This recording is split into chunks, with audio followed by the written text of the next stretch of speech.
Novo patrocinador pode render quase 20 milhões de reais para o Flamengo. O Conselho Deliberativo do Flamengo votou e aprovou o novo patrocínio para o uniforme do Flamengo, está avaliado em pouco mais de 240 milhões de reais. Fabrício Bruno se destaca nos amistosos da seleção brasileira e desperta interesse de clubes da Europa. E agora, um jogo aqui que parecia final de algum campeonato, um jogo intenso, pegado, excelente início de ciclo agora com o Dorival. O Flamengo corre contra o tempo para tentar diminuir a suspensão de Gabigol. O Gabigol, suspenso por 2 anos, a pena retroativa começou a contar em abril de 2023, vai até abril de 2025. Não é brincadeira a questão antidoping, Marcelo, não é um negócio muito sério. Preparação do Flamengo para as finais do Campeonato Carioca contra o Nova Iguaçu. E tá chegando a hora, nação. Faltam pouco mais de 3 dias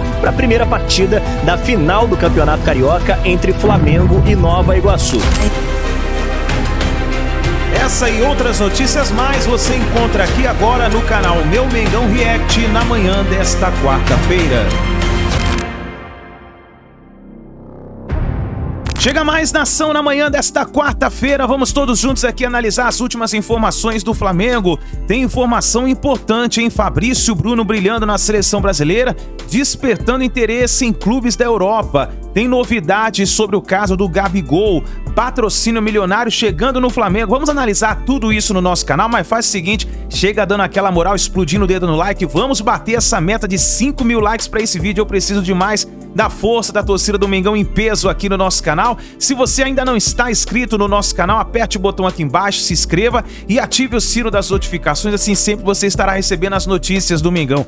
Desde já eu mando um abraço para você que está no Piauí, você que está no Maranhão, na Bahia, no Sergipe, você que está em São Paulo, no Rio de Janeiro, na Bahia, no Espírito Santo, Maranhão, você que está em Rondônia, você que está no Acre, no Amapá, Rio Grande do Sul. Desde já eu desejo para vocês um bom dia e vamos juntos aqui analisar as informações do Flamengo. Vai nos comentários e escreva qual é a cidade que você assiste nossos vídeos. Se você é de São Paulo, Rio de Janeiro, outro estado, se você está em outro país, escreva nos comentários pra gente saber onde tem torcedor do Mengão dando aquela moral aqui no nosso canal. Vou deixar os créditos aqui ao canal da Flá TV, ao canal da ESPN, ao canal Vene Casagrande, Galvão Bueno, link na descrição como crédito. Bora para as notícias do Flamengo. Jogos sem sofrer gols. Esse novo recorde do Flamengo do técnico Tite é fruto do trabalho desse cara aí também, desses e fora os jogadores de defesa que foram convocados em Tite. Uma equipe consistente, sim, com o Rossi batendo essas marcas, fruto de uma equipe toda. E que fez gol em todos os jogos. Hoje fez com ele anulado. Contra o Vasco. O Vasco, tá certo. Contra o Vasco também. Então teve os dois lados, o lado de fazer o gol e o lado de não tomar. Tá certíssimo, professor. Tô contigo. Mérito de todos. E esse equilíbrio e consistência são a nossa base para o primeiro jogo da final do Carioca nesse fim de semana. E tá chegando a hora, nação. Faltam pouco mais de 3 dias para a primeira partida da final do Campeonato Carioca entre Flamengo e Nova Iguaçu. Suspenso por 2 anos do futebol, o Gabigol não pode mais treinar no CT do Flamengo. Mesmo suspenso, o Gabigol será inscrito na Libertadores pelo Flamengo. O Flamengo vai tentar reverter a suspensão do Gabigol. Ainda segue muito o assunto, a suspensão do Gabigol. E a gente traz agora informações exclusivas que a ESPN conseguiu. Valeu, pessoal. Mais um dia do caso Gabigol. Suspenso por 2 anos, a pena retroativa começou a contar em abril de 2023, vai até abril de 2025, além da vigência do seu contrato, que vai até dezembro deste ano. O Gabigol já não pode frequentar nenhuma das dependências do Flamengo, fazer treinamento seja na Gávea, no Ninho do Urubu, ou até mesmo frequentar os jogos e participar de protocolos de competições oficiais. Não pode exercer a sua profissão nesse momento. O Flamengo, junto com a defesa de Gabigol, do advogado Bichara Neto, tem algumas alternativas para tentar livrar o jogador. Em apuração com o companheiro Pedro Ivo Almeida, observamos ali quais são essas alternativas. De imediato, um efeito suspensivo para livrar o Gabigol e depois buscar um recurso também que poderia levar meses aí, quem sabe até ultrapassar o vínculo dele com o Flamengo lá na Corte Arbitral do Esporte, o CAS, na Suíça. Dentro desse mérito, o que o Flamengo e a defesa do Gabigol tentariam? Apontar contradições nos depoimentos, no julgamento que houve, que foi virtual e também sem transmissão, meio a portas fechadas. Diante disso, o Flamengo apontaria, por exemplo, algumas indicações de fiscais que chegaram ao Ninho do Urubu e teriam dito que o Gabigol ainda não estaria no CT. Ele teria chegado depois da equipe de dopagem. De acordo com imagens fornecidas pelo Flamengo, apresentadas durante o depoimento, seria uma contradição, já que Gabigol já estaria no CT rubro-negro desde as 8 da manhã e a equipe chegou às 9 e o Gabigol já teria feito ativações musculares. Então teria que respeitar um prazo de 2 horas, de acordo com o protocolo médico, para iniciar aí sim os seus testes antidopagem, o exame de urina. Além disso, um dos integrantes ali que realizou o depoimento disse que viu de fato a urina sair da uretra de Gabigol, o que descaracterizaria uma fraude técnica. Então a urina teria saído diretamente da uretra de Gabigol, então não teria tido nenhuma fraude técnica. Fato é que o Flamengo dá suporte ao Gabigol. Pela Lei Pelé, artigo 28, poderia até nesse momento suspender o contrato do atleta, não o faz. Isso cabe ao presidente Rodolfo Landim, suspender o contrato do atleta e aí não pagaria os seus vencimentos, mas dá apoio ao jogador nesse sentido, aguarda o recurso no CAS, quem sabe também um efeito suspensivo. E a questão da renovação de contrato agora fica em segundo plano, vai demorar um pouco mais que resolver imediatamente essa situação. Muito bem, vamos falar então sobre a suspensão do Gabigol mais uma vez, porque tem isso que é muito complicado. O tempo agora do julgamento no TAS. Até lá, o Gabigol fica suspenso. Calçade. A situação do Gabigol é delicada. Sim, as questões antidoping, elas são tratadas aqui de uma forma, mas é jogador de futebol. O código antidoping, né, internacional e o brasileiro, ele trata de atletas. Atleta de futebol, o atleta do ciclismo, o atleta do vôlei, e você tem um código muito rígido. E é preciso ler esse código. Ou o Gabigol não foi bem informado, você tem que respeitar a autoridade que está fazendo antidoping.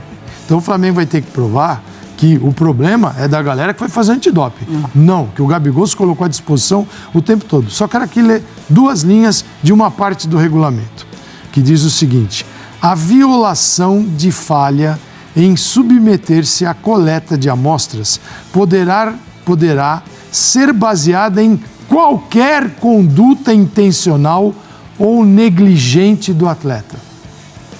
Então ele está falando em negligência. Aqui ele não está falando se o atleta está dopado, se não está.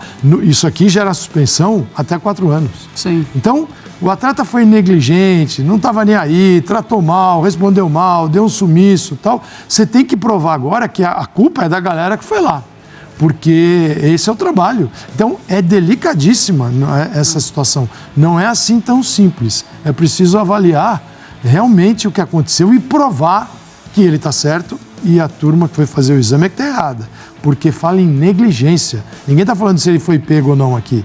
Negligência.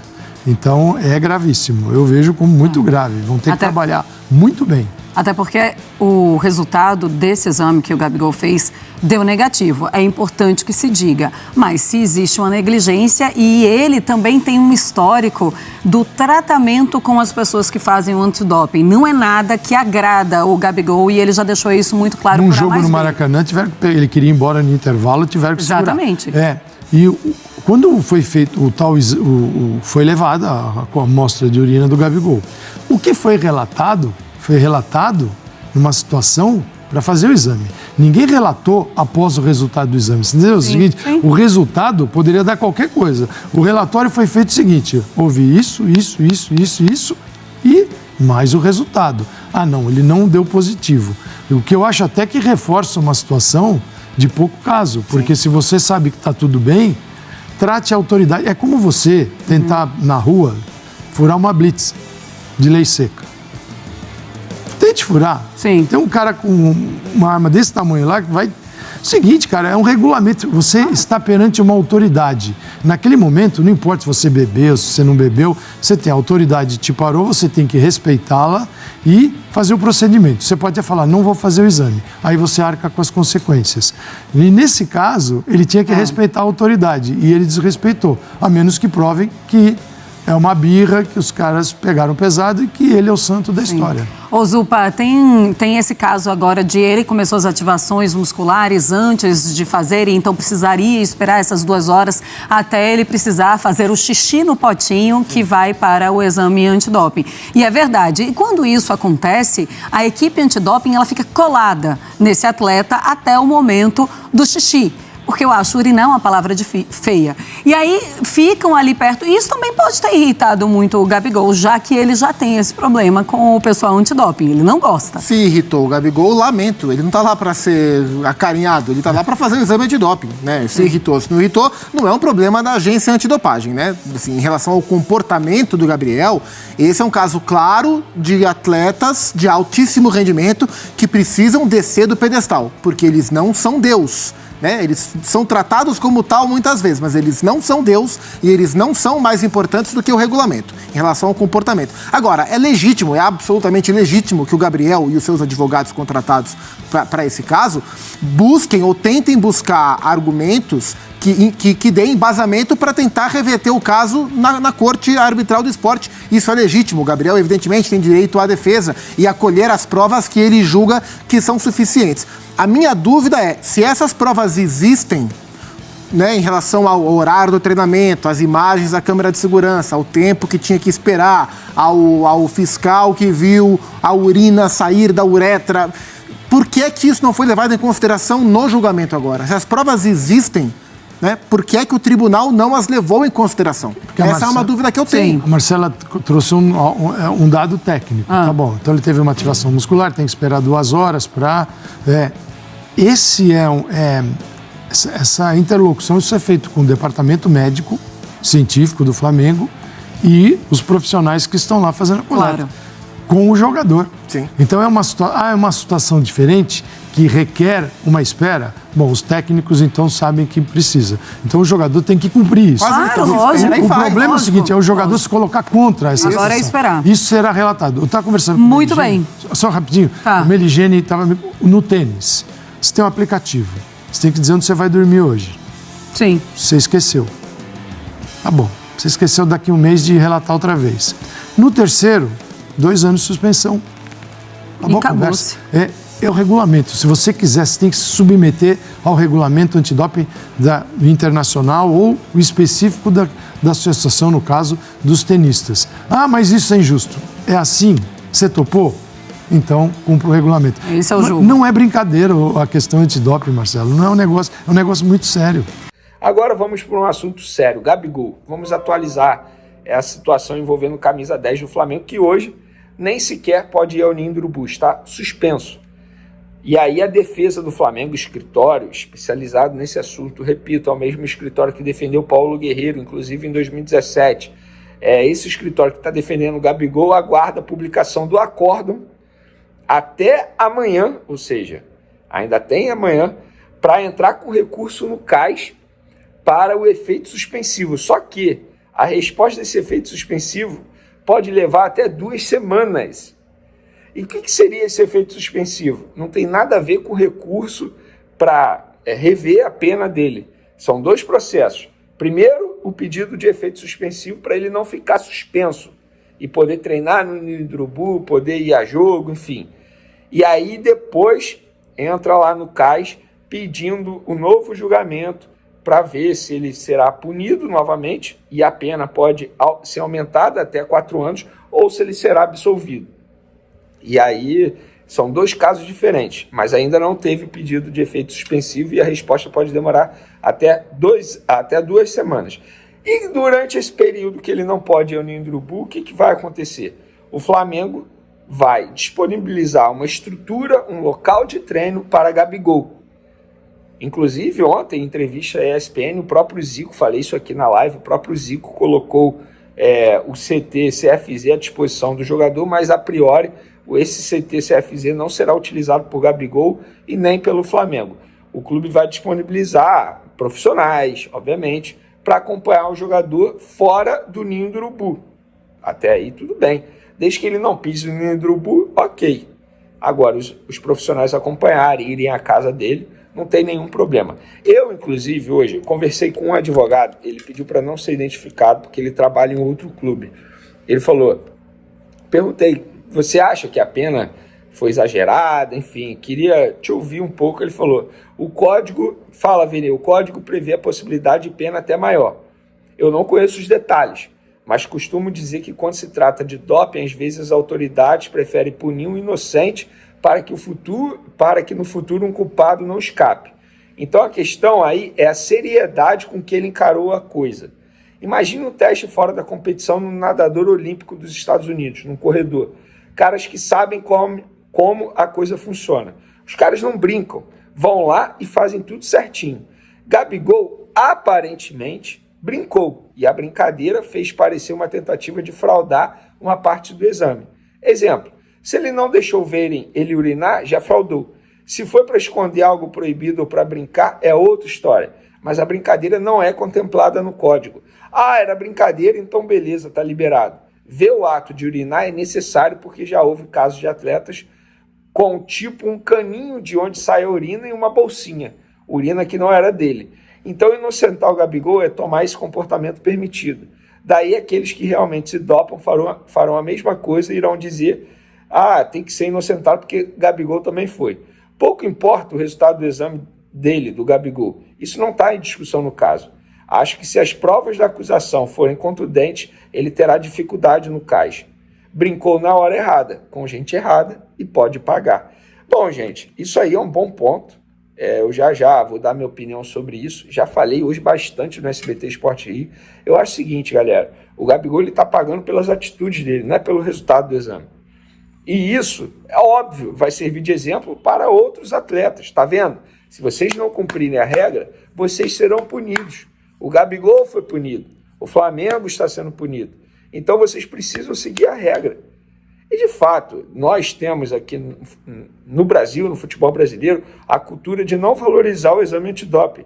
Cara, lá fora isso é seguido de uma maneira bem rígida. Falei na minha live ontem. Lutador de UFC, por exemplo, às vezes ele está em casa, do nada recebe uma pessoa para poder fazer exame antidoping. Do nada, um funcionário vai à academia que o cara treina fazer o exame antidoping. Gente, não é brincadeira. É o que eu falo. Eu vou dar um exemplo aqui que eu sempre dou, cara, porque isso sempre acontece comigo. Não sei, eu devo ter cara de alcoólatra, não sei, pessoa que faz muita besteira dirigindo. Eu sempre sou parado em lei seca. É tiro e queda. Se tiver a lei seca, eu vou ser parado. Eu sou um cara que eu não bebo. O que acontece? Eu chego, explico pro oficial ali, o policial, falo, olha só, eu não bebo, vamos fazer logo isso? Porque, enfim, para a gente não perder muito tempo. Isso aconteceu em Fernando de Noronha, por exemplo, que eu tive a oportunidade de conhecer aí ano passado, eu acho. Enfim, cara, eu cheguei no dia, peguei um bugzinho lá, aluguei um bugzinho. Na minha primeira volta, eu fui parado por policiais lá de Fernando de Noronha. Parado. E o cara foi e perguntou, você quer assoprar? Eu falei, quero, me dá logo isso aí, porque eu quero aproveitar logo a ilha, eu não quero ficar aqui parado. Aí o cara até ficou espantado assim comigo, ele falou, tem certeza? Eu falei, tenho, eu não bebo, eu só quero me livrar logo disso. É o mesmo caso do Gabigol. Gente, era só ele fazer o xixi. Naquele momento, era só isso. Era só pegar e deixar o rapaz acompanhá-lo. Era só isso. Gente, o debate aqui não é o resultado do exame. O Gabigol nunca teve problema com o exame antidoping, nunca deu positivo, nunca deu inconclusivo, nada, sempre deu negativo. Era só ele seguir a regra nesse dia e fazer o xixi dele. Se ele tivesse feito isso, nada disso teria acontecido. Vene, mas você não acha que a punição foi exagerada? Acho, já falei sobre isso. Acho.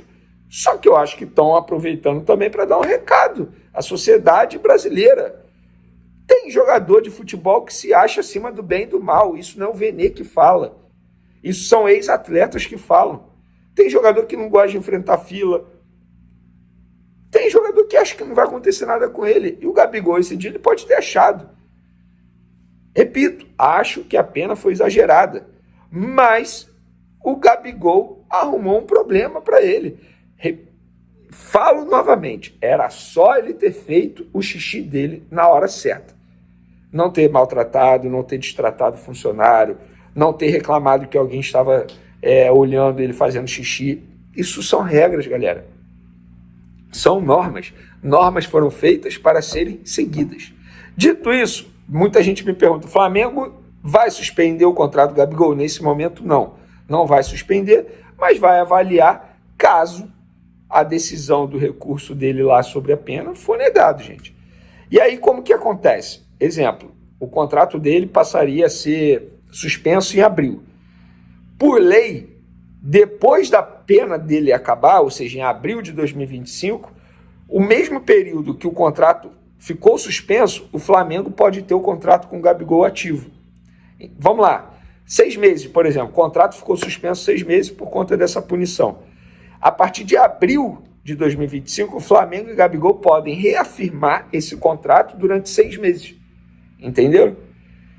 Mas nesse primeiro momento o Flamengo não vai suspender o contrato do Gabigol, não. De La Cruz e Arrascaeta jogam 45 minutos e o Uruguai perde para a Costa de Marfim. De La Cruz só jogou o primeiro tempo, já Arrascaeta entrou no intervalo. O lateral Vinha atuou durante todo o confronto. Mesmo assim, o Uruguai perdeu para a Costa de Marfim por 2-1. E o Flamengo é uma máquina de fazer dinheiro. O Flamengo e o Grupo Ambev negociam exclusividade que pode render mais de 20 milhões de reais para o Flamengo. Eu vou começar falando do novo patrocínio, porque em votação na última segunda-feira à noite, eu acabei nem falando sobre isso depois que aconteceu a situação no Gabigol, mas ontem à noite o Conselho Deliberativo do Flamengo votou e aprovou o novo patrocínio para o uniforme do time masculino. A marca Zé Delivery, empresa especializada em entrega de bebidas da Ambev, e ela será estampada no meião ali, na meia do time profissional do Flamengo, do time masculino, e o Flamengo vai receber 11 milhões pelo contrato válido até o fim de 2025. Mas aí que tá, nessa reunião me falaram o seguinte, Vene, o patrocínio não é só aí não, também inclui mais 5 milhões só para a Flá TV, em projeto para a Flá TV. Rapaz, é uma verba alta, hein? E essas são as verbas diretas que entrarão nos cofres do clube. O pagamento será feito em 4 parcelas, maio e agosto de 2024 e maio e agosto de 2025. E ainda tem mais. Ficou acordado que a marca irá incentivar os esportes olímpicos do Flamengo com uma verba de 10 milhões de reais. Rapaz, um bom patrocínio, hein? Assim, com esse novo patrocínio aí no meião da marca Zé Delivery, a camisa, o uniforme do Flamengo está avaliada em pouco mais de 240 milhões de reais. Vamos recordar aqui, vamos lá. Pixbet Master, 85 milhões de reais por ano. Adidas, material esportivo, fornecedor de material esportivo, 69 milhões de reais por ano. BRB, que é na omoplata, 25,2 milhões de reais por ano.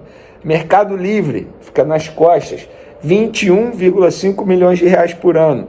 Kauai, na manga, 10 milhões de reais. ABC, que exibe a marca no short, 7,1 milhões de reais. Assiste Card, barra traseira, 8,5 milhões de reais. Tim, que exibe a marca no número da camisa, 7 milhões de reais. E agora Zé Delivery, 6,8 milhões de reais até o fim de 2024.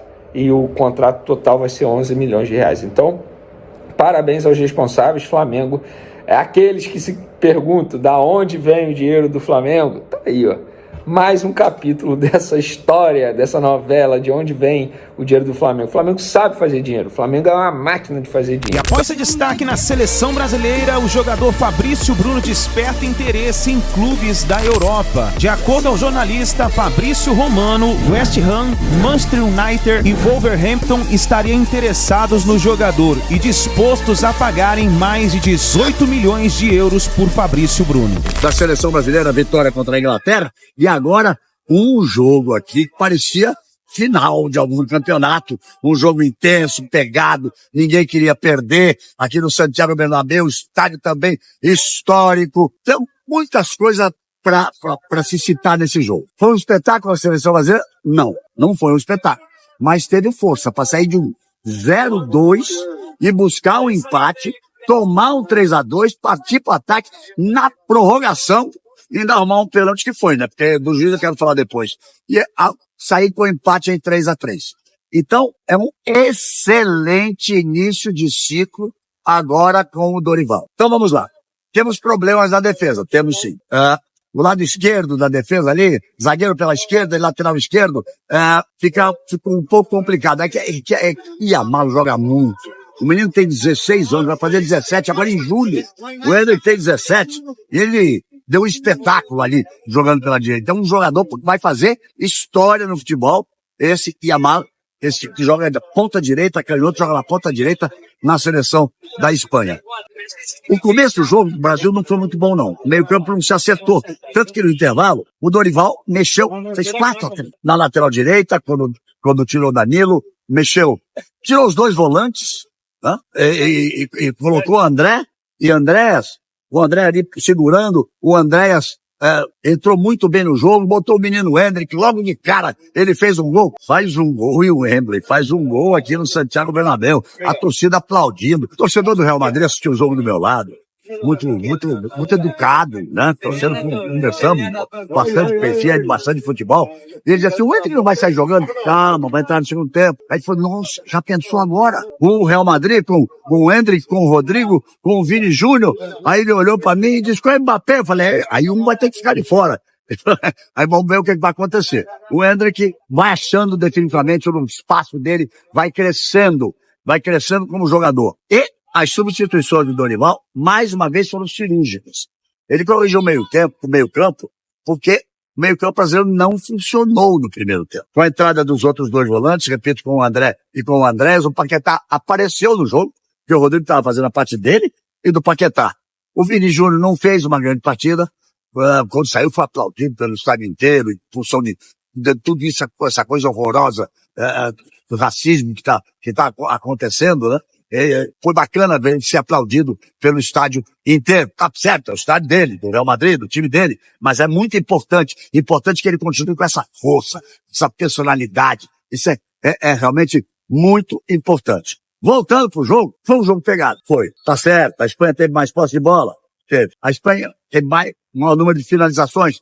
Teve, mas o Brasil soube aproveitar as que teve. E, do lado brasileiro, o partidaça do goleiro brasileiro. Olha, Alisson, Ederson vão ter que disputar a posição com ele, porque ele foi muito bem nos 2 jogos. Vai apagar a luz aqui no Santiago Bernabéu, mas tudo bem. Aí, tem um capítulo à parte. O juiz, até já esqueci o nome dele, sei lá, não quero nem saber o nome dele. O árbitro português, mas vai ser ruim pra lá. Soprador de apito e sem nenhuma personalidade. Primeiro pênalti, o João Gomes ainda deixou a perna, mas ele foi no grito da torcida. O segundo pênalti não existiu em hipótese alguma. Até os espanhóis que estavam aqui do meu lado olharam e ficaram com vergonha dele ter marcado o segundo pênalti contra a seleção brasileira. Então, não seria justo o Brasil perder, mesmo com a Espanha tendo mais posse de bola, mesmo com a Espanha tendo maior número de finalizações, não seria justo, não seria bom para esse início de ciclo o Brasil perder com um juiz sem VAR. Olha, nunca achei que eu fosse sentir tanta falta do VAR, porque ele não ia ter coragem de confirmar o segundo pênalti se tivesse VAR. E um jogo dessa grandeza, me desculpe os organizadores, tem que ter VAR sim, porque é um jogo de gigantes. O Brasil veio a vitória contra a Inglaterra, todo mundo falando dessa nova fase da seleção brasileira. Aí vai jogar com a Espanha, gigante, também campeão do mundo, quer o título na próxima Copa, tá lá em cima na história do futebol mundial. E acabou o Tafarel discutindo com o técnico espanhol, todo mundo lá embaixo, parecia uma final de Copa do Mundo, o clima, até dentro de campo alguns jogadores se estranharam. Então, sintetizando, muito bom. Primeiro jogo com a Inglaterra, time inglês, muito bom, mas não tem tanta habilidade. O Brasil se acertou melhor ali, conseguiu a vitória por 1-0. Gol do menino Hendrick. Aí, vem contra a Espanha. A Espanha tem muito mais habilidade, os jogadores têm muito mais habilidade. Se complicou, Dorival mexeu, se achou, se encontrou, ficou mais forte no segundo tempo, sempre fechando mais atrás e jogando no contra-ataque, na velocidade. Olha, bom demais. Não poderia ser melhor, não. O início de trabalho não poderia ser melhor. 2 grandes adversários, a Inglaterra na casa dela, a Espanha aqui na casa dela, 1-0 lá, 3-3 aqui. Gostei. Saldo desses 2 jogos para você? Eu acho que é um saldo altamente positivo. Se computarmos que depois de 2 dias e meio, nós estávamos novamente em campo para enfrentarmos uma seleção que trabalhou ao longo de 8 dias para atuarem contra a nossa equipe. Uma seleção que já tem um conjunto muito bem definido. Seu treinador já conhece cada movimento dos seus atletas. Eu acho que saímos do Brasil há 10 dias atrás e eu tenho certeza e uma convicção grande que poucos acreditariam naquilo que acabou acontecendo. Nós jogamos um ótimo jogo na primeira partida. Hoje nos faltou sim um pouquinho de vitalidade, um pouquinho talvez de energia que tenhamos gasto no jogo anterior. Mesmo assim, a equipe mostrou uma valentia muito grande, foi atrás do resultado. A equipe da Espanha é uma equipe que joga com posse, que demoramos a encontrar um posicionamento para que pudéssemos anular a iniciação da equipe adversária e principalmente a ótima movimentação dos 3 homens de meio que abasteciam a todo momento os seus homens de fora. São 2 garotos aí muito bons, com características sul-americanas e que fizeram a diferença no jogo de hoje. Mas o Brasil sai daqui com um saldo muito positivo e eu não tenho dúvidas que se fosse a primeira partida ela teria talvez um outro nível de atuações. É natural que o nosso desgaste ele foi muito alto. E sempre esse sentimento de repetirmos uma equipe que precisa adquirir um conjunto e ao mesmo tempo, de repente, oxigená-la.